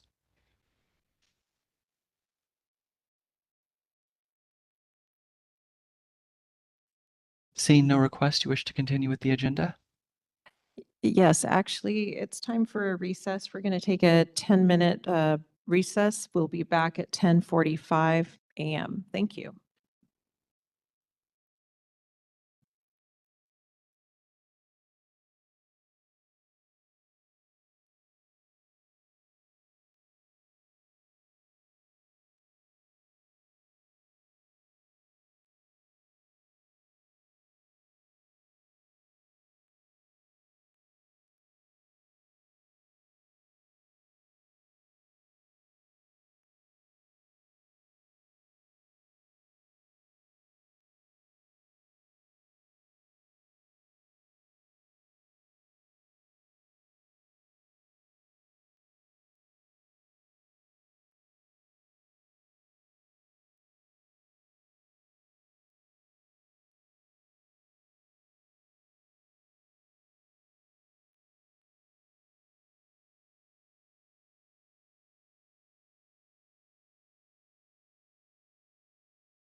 Okay, welcome back. This is a continuance of the second day of the PT Board of California board meeting at Loma Linda University, September 25. We are continuing on our agenda item number 21, which is Consumer Protection Services Update. Thank you, Carol, for joining us.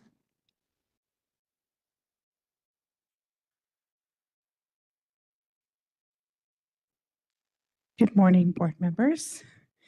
Today I'm here to report to you on the update of the Consumer Protection Services Program of the board for the fourth quarter of fiscal year 24-25. There's attachment A is our statistics report for the fiscal year. Attachment B to our report is a 3-year statistical report comparison. And attachment C is the disciplinary summary for the fourth quarter of last fiscal year. In the fourth quarter, CPS unit continued to take advantage of the SharePoint platform. SharePoint is a single destination for staff to receive relevant information and to submit and track requests.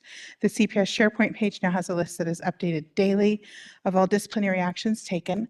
This daily list replaces an email that staff received in the past. That emails, if we can reduce the number of emails coming into the analyst email inbox, cluttering that, and reduce it to a list that they can view as needed, that definitely helps out with workflow. So we've done that with the disciplinary actions, and that list assists the staff with timely reporting of disciplinary actions to the National Practitioner Data Bank as required.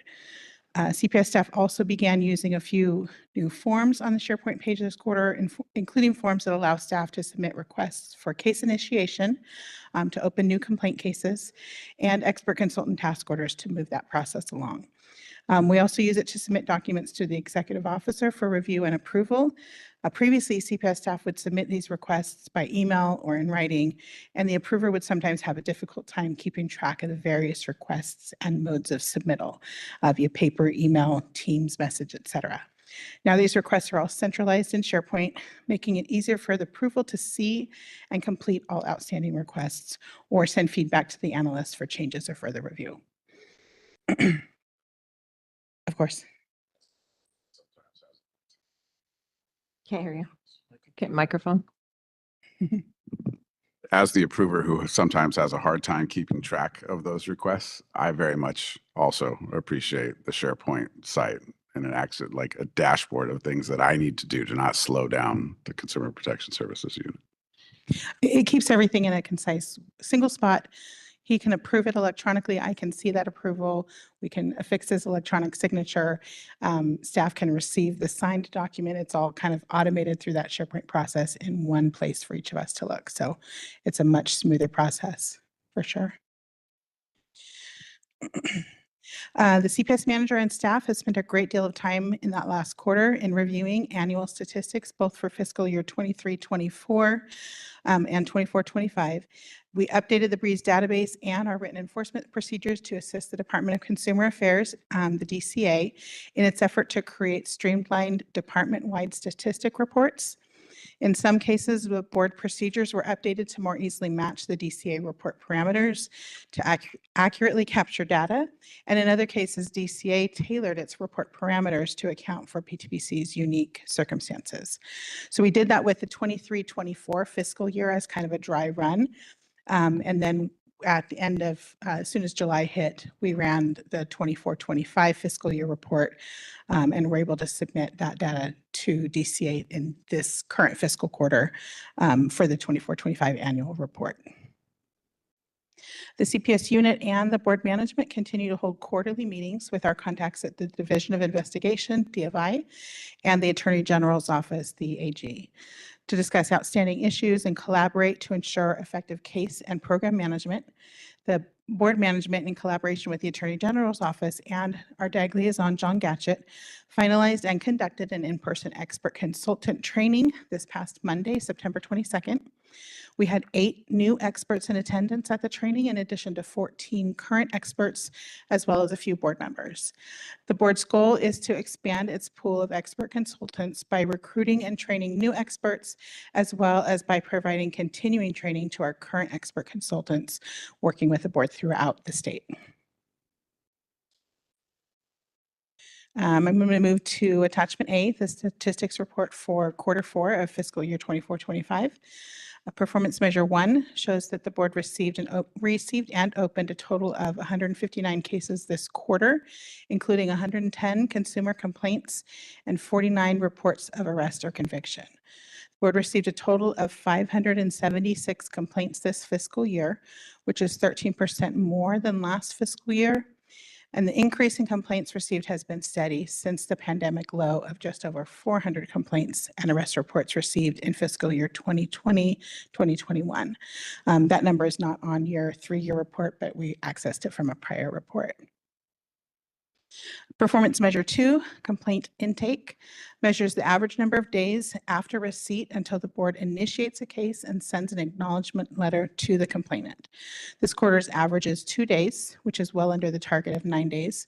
While the CPS unit has consistently met this target in the past, the new processes within SharePoint have made it easier for staff to forward complaints to the CPS unit to be initiated, while ensuring that the intake analyst has all the information necessary to initiate a case. Performance measure 3, which measures investigation timelines, shows the average case age in days for all cases that do not result in referral to the Attorney General's office for formal discipline. This includes cases that were closed with no administrative action, as well as cases in which citations or in-house public letters of reprimand were issued. The average case age was 154 days for this quarter and 175 days over the year, which is 5% higher compared to last fiscal year, but our target is 180 days, so this target was still met. These numbers are known to fluctuate greatly as they reflect the average of all cases and encompass the entire investigative process that involves the timelines and workloads of the board and all involved agencies.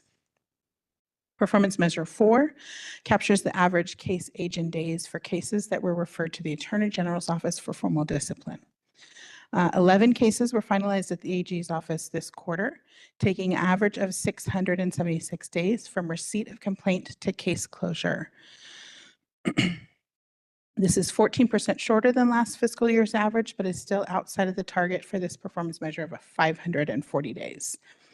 However, like performance measure 3, this is the average case age and reflects the involvement of not only enforcement staff, but other involved parties such as the complainant, the reporting party, the licensee and their attorney, any involved healthcare facilities, the Division of Investigation, the Attorney General's office, and the Office of Administrative Hearing. In summary, for fiscal year 24-25, staff initiated, like I said, 576 new cases. 38 citations were issued. We completed 501 desk investigations, referred 64 cases to the Attorney General's office, were granted 1 interim suspension order and 2 PC-23 orders, and we closed 39 cases after referral to the AG's office. Just quickly on the 3-year statistics report, the complaint volume has slowly increased from year to year for a total of 75 more complaints received last fiscal year compared to the first year in that report. Performance measure 4, the overall discipline cycle time, and measure 4B, the investigation only portion of that, have gone down dramatically. This could be in part due to being able to complete fiscal year 22-23 and 23-24, those discipline cases that were postponed in 2020 and 2021. So you'll see the higher case aging in those years for cases that were postponed in the early pandemic days. And then by now we're a little bit more dealing with just 2- and 3-year-old cases, not as much more current cases. Attachment C, the disciplinary summary, lists all formal discipline issued in Q4. In this quarter, 1 licensee was issued a public letter of reprimand. 2 licensees were placed on probation. 1 licensee surrendered their license through a disciplinary order, and 2 licensees lost their privilege to practice PT by revocation order. All of our disciplinary actions are available on the board's website or through the DCA license search. Thank you. Thank you. Are there any questions or discussion from the board? I had a question about our total pool of experts. What number are we at now of active utilized experts? With the 8 new experts, I think we're hovering around 50 total current active experts. Okay. What is our need? It varies by location. So right now we have plenty in some geographical areas. We did, I'd have to look at who exactly attended versus who was invited, but I believe we added a few that were needed in like the San Diego area. And also in the Sacramento and Northern California area, we added a few to that list for there. What is our subspecialty coverage for the specialty areas of pediatrics, pelvic health, neuro? Yeah, we're collecting that information right now from experts and updating that. We have had that information, but we have experts with pelvic health.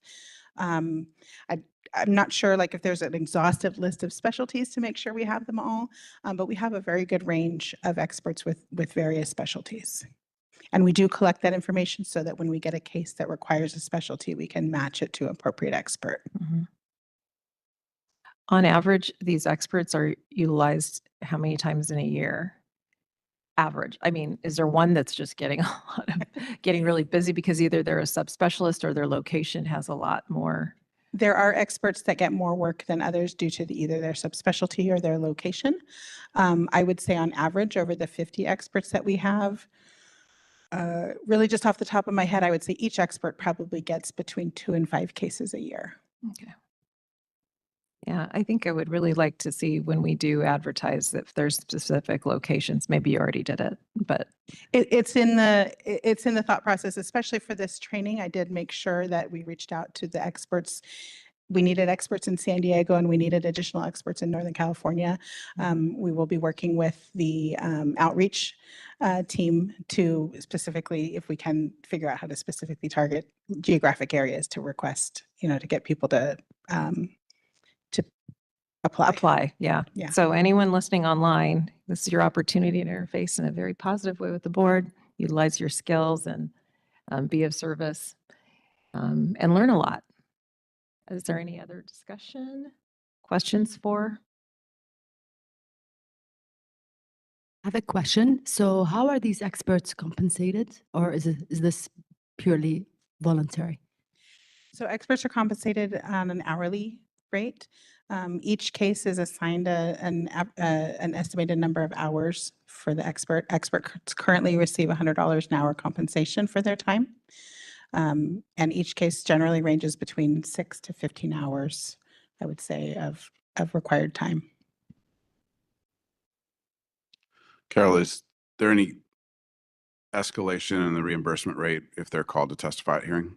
Yes, so if they are required to testify at hearing, they get $150 an hour for time spent either in conference with the Deputy Attorney General in preparation for hearing and for attending the hearing itself. They also get compensated for travel time and mileage expenses. Just briefly, we had some board members attend the training on Monday, and we had 3 board members, which means that we have to be careful to follow open meeting requirements. However, we are now at your board meeting, so if there's anything that was contained in that training that you'd like to discuss or bring up, this would be a very appropriate time to do that. You've already been doing that, but I just wanted to add that 2 cents.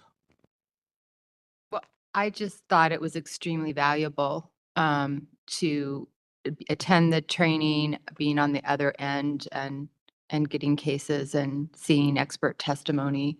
So it was really great to learn what the training entailed, and I thought it was very informational.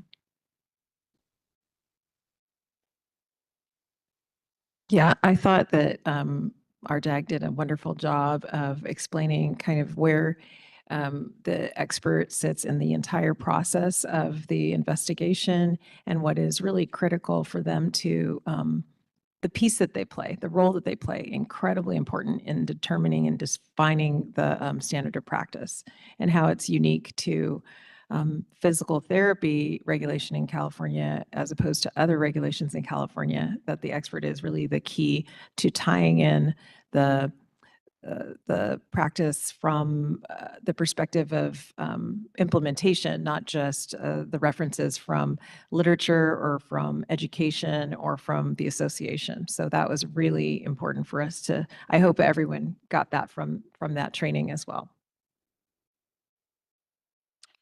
The only thing I'd add to it is, it's our intent as resources allow to do that training annually. And the idea is, coming out of the pandemic, this is the first in-person training that we've done, and we're doing it here in Southern California. We want to rotate it, every other year. So you can anticipate this training being provided in SoCal every other year and NorCal every other year. So next year in 2026, we will do an in-person training again, as long as resources allow. And the intent there is also to add a few components. In the past, what we've also done is mock trials, right? So that experts can see and experience what it's like to testify, before a court. And then best practices and guidance on how to go about doing that. John touched on it a little bit in his training yesterday, but there is no better training than, simulation or on the job real experience. I had a question. Is this the only orientation that they get, this program? Yeah. Yes, this is the only formal orientation. I myself speak with each expert, especially when they're handed their first case, and in fact, in this instance, we had a mock case that we gave each expert at the end of the training to take home with them and provide a report. So we will provide feedback to those experts on their report to make sure they hit all the criteria that we need an expert to provide in their report. So they will have that before they have their first case. And then when they are given their first case as an expert, and even ongoing as needed, we do feedback and reach out to them with any issues that come up or anything we need. So We'll also provide them an expert consultant training guide. Right. Yeah.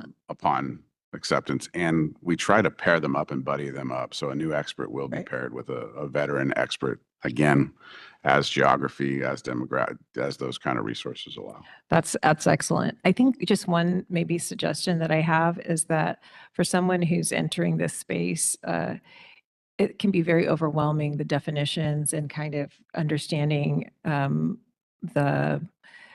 the process, and if it's at all possible, because I am a visual learner and many people are, if there could be a small video prepping them for the orientation, it's an opportunity. They can watch it or not watch it, but there was so much information for having one 3-hour, you know what I mean, lecture. It would have been nice to have some of that information given ahead so that I had a framework, a reference, then I could add on to my tree of knowledge, if you understand what I'm saying. Yeah, we have an expert reviewer guidelines, and that's something that we can provide to experts in advance of the training that they can choose to review to get kind of a baseline information on what to expect. Yeah. Yeah. So if there's any chance that we can make that a short video, I mean, just not the entire guide, just pieces that are pertinent to be able to understand what John's saying when he does the training.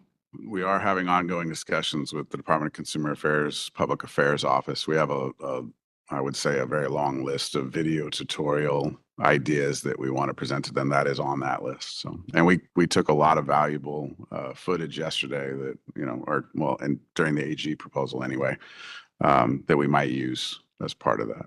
And I think just one more thing, we mentioned it yesterday during the DAG presentation, but the uniqueness of the physical therapy board opportunity to go with the investigator and how valuable that is in actually giving the licensee the best case outcome and opportunity for that information to be reviewed on site in real time versus having it come later and from an investigator who is not a therapist and having to have someone at some point interpret the information from the investigator. So I think the more people understand all of these checks and balances are put in to do both, protect the consumer and also give the best opportunity for the licensee to prove what they did or didn't do would be really important to mention. Thank you. All right, thank you. Any other discussion from the board for the item? Am I on? Whoops. 21, wow, 21, A, B, or, nope, A or B. Is there any public comment in person? All right, any public comment online? WebEx is open for public comment on the consumer protection update. If you'd like to make a comment, please tap that hand button at the bottom of the screen. Dial-in users dial *3 to raise your hand, and we will call on people in the order we have requests. We're going to take just a few seconds now to see if we have a request for public comment.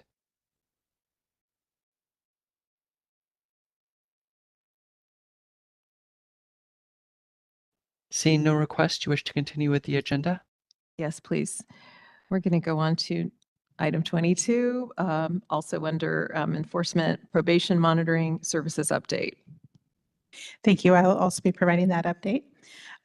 This is a report of the board's probation monitoring program for the fourth quarter of fiscal year 24-25.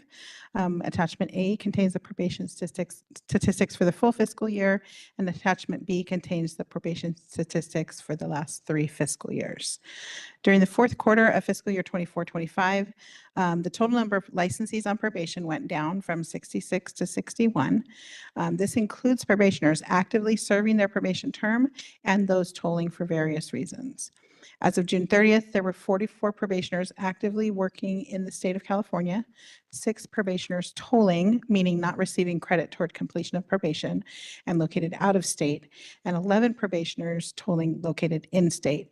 They were tolling, the in-state tollers were tolling due to unemployment or underemployment in physical therapy. 2 licensees were placed on probation in the quarter, and 1 initial probationary license was issued. 3 probationers completed probation. No probationers had their probation revoked or exercised their option to voluntarily surrender their license to the board. Of the 44 licensees actively serving their probation term as of June 30th, 10 were enrolled and participating in the board's substance abuse rehabilitation program called Premier. This represents about 23% of all active non-tolling probationers. 1 probationer enrolled in the Premier program in the quarter, and 1 completed the program. There were 3 instances of non-compliance with probation in the quarter. All were minor violations for not being available for quarterly interviews with the probation monitor. Looking at the 3-year statistics report, the number of licensees on probation has steadily decreased from 80 to 61. Much of this decrease can be attributed to the decrease of tolling probationers whose license is canceled due to non-renewal, and a concerted effort by the board to identify, contact, and offer voluntary surrender of license to probationers who did not have any plan or desire to return to California. Our disciplinary guidelines were updated in 2022, and prior to that, we did not have the term that required that they maintain a valid license. So many of our probationers that went on probation prior to that would toll and have a delinquent license, and it would not be considered a violation of probation. They just would kind of maintain out there. Either their license would cancel or they would continue to renew, but just continue to toll on like an ongoing basis. So we would reach out to those people, offer that voluntary surrender if they were interested. Some of them accepted that. Some of them had licenses cancel. And so that's kind of an attribution of that drop in number of probationers. There was also a sharp increase in the number of probationers that successfully completed probation over the last fiscal year, going from 17 total in the previous 2 fiscal years to 15 in just the last 1 fiscal year. In fiscal year 24-25, as well as in 23-24, the number of instances of noncompliance with probation increased significantly from previous years. This was due to the board's concentrated effort to obtain compliance with the quarterly reporting requirements from probationers who had been tolling long-term. Like I said before, these licensees had delinquent licenses or were just tolling perpetually. And we began requiring probationers to submit quarterly reports even when tolling. That was a new requirement starting in about 2023. As a result, most instances of noncompliance since that time have been of the probationer not responding or being available for those quarterly interviews and or not submitting their quarterly paperwork as required. And like I said, that was a new requirement starting in 2023 that we were just kind of fleshing out those long-term tollers to see what their plans were. So that concludes my report. I'm happy to answer any questions. Are there any questions or discussion on the board about the probation monitoring services? I had a question. You said that we had one complete in this quarter. Was that the first one that we've had complete with the Premier? Yes. Oh, I'd have to look back and see if there were, because we've been with Premier since January. so they've had a Um, previous, So there may have been one in quarter 3. and their entire probation would not have been under Premier. It would have been under, They would have just Our- completed under Premier. Premier didn't begin until January. So prior to that, they were with the Maximus program. okay. But it was a pretty smooth transition, even for those that were in that transition period or coming to an end. The transition for those participants was very smooth. Good. And then is their closeout process about the same as we had previously with the other agency? Yeah, it's a similar, it's basically the same kind of transition program, the timeline that they follow, the requirements that they have to meet, Okay. testing and all of those things to confirm that they are ready to do so. Okay. I'm just curious about the jump with non-compliance with probation from fiscal year 2022-23 to 2023-24 from 2 to 22? Is there a So reason? in fiscal year 23, 24 is when we began kind of the push to contact all of our tolling and delinquent probationers. Prior to that, we weren't, if they were tolling, they were not required to submit quarterly reports or attend the quarterly interviews with the probation monitor. But beginning in 2023, we were trying to clean those up and see what was going on with those probationers, what their plans and intentions were. And so a lot of that was their failure to respond to our requests for meetings and failure to provide those quarterly reports as we were kind of making them aware of that requirement to do so.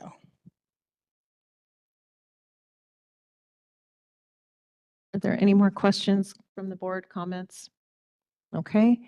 I want to open it for public comment in person. Not seeing any public comment in person, any online? WebEx is open for public comment on agenda item 22. If you'd like to make a comment, please raise a hand by tapping that hand button at the bottom of the screen. Dial-in users dial *3 to raise your hand, and we will call on people in the order we have requests. We're going to take just a moment now to see if we have a request for public comment.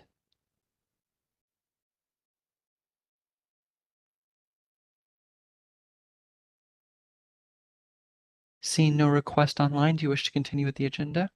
Yes, please. Thank you so much, Carol.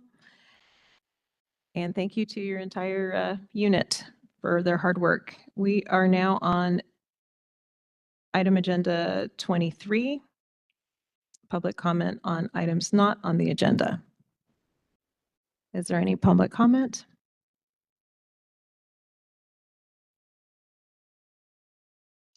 Not seeing any in person. How about online? WebEx is open for public comment for items not on the agenda. If you'd like to make a comment, please raise a hand by tapping that hand button at the bottom of the screen. Dial-in users dial *3 to raise your hand, and we will call on people in the order we have requests. And our first request is coming from area code 949. Hold on just a moment, please. We're sending you a request to unmute your microphone. You may need to dial *6 in order to unmute. Hello, can you hear me? Yes, go ahead, please.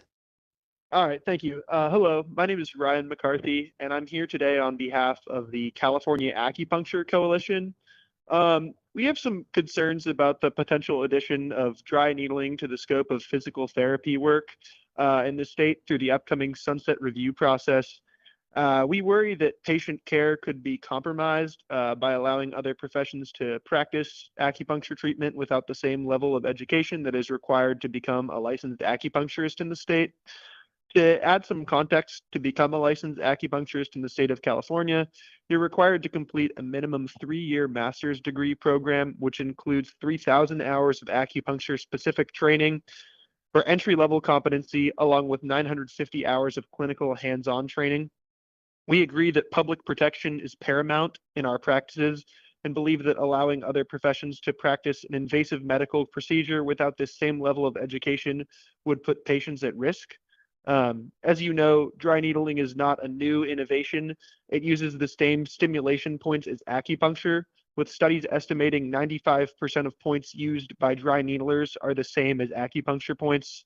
Some other professions have sought to discredit these academic studies by stating acupuncture is based on energy while dry needling. Again, this is not true.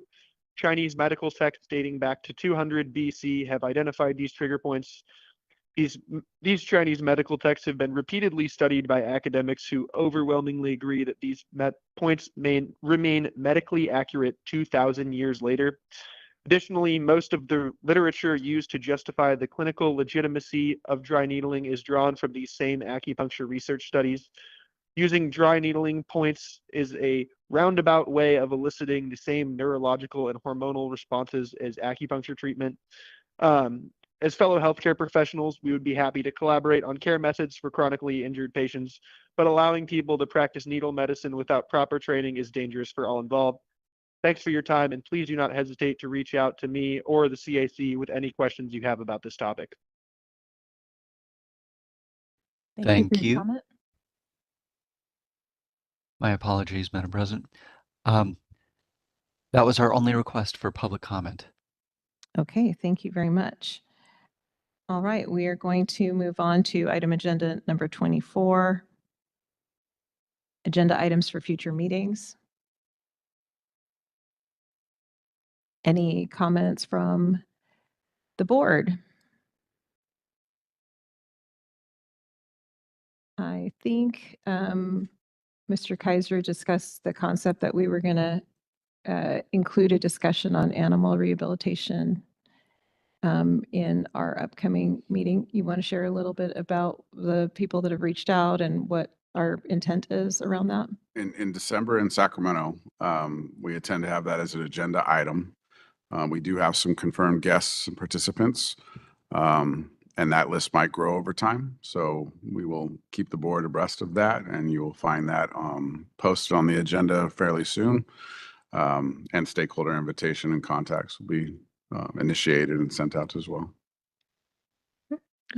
Just wanted to make a brief record.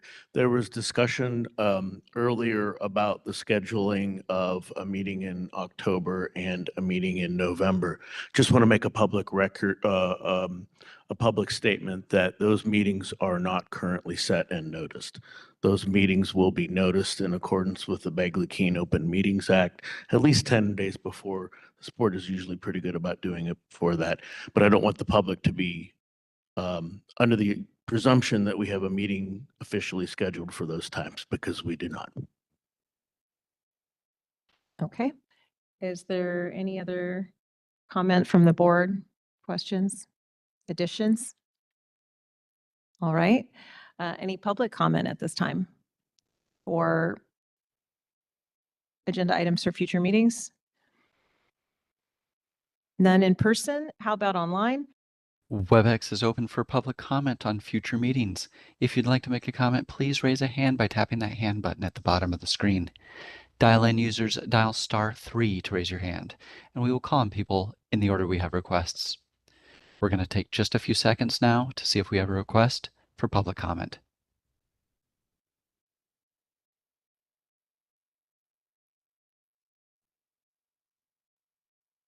Seeing no requests, you wish to continue with the agenda? Yes, thank you. So this is going to adjourn our meeting today as of the PT Board of California. I want to say a very special thank you to Loma Linda University and our hosts who have been great with our tech and our ability to get our expert consultants trained and given us a lot of support for what we do.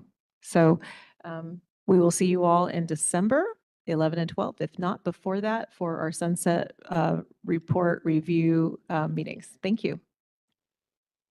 And very briefly, we will not be taking up item 25. Thank you.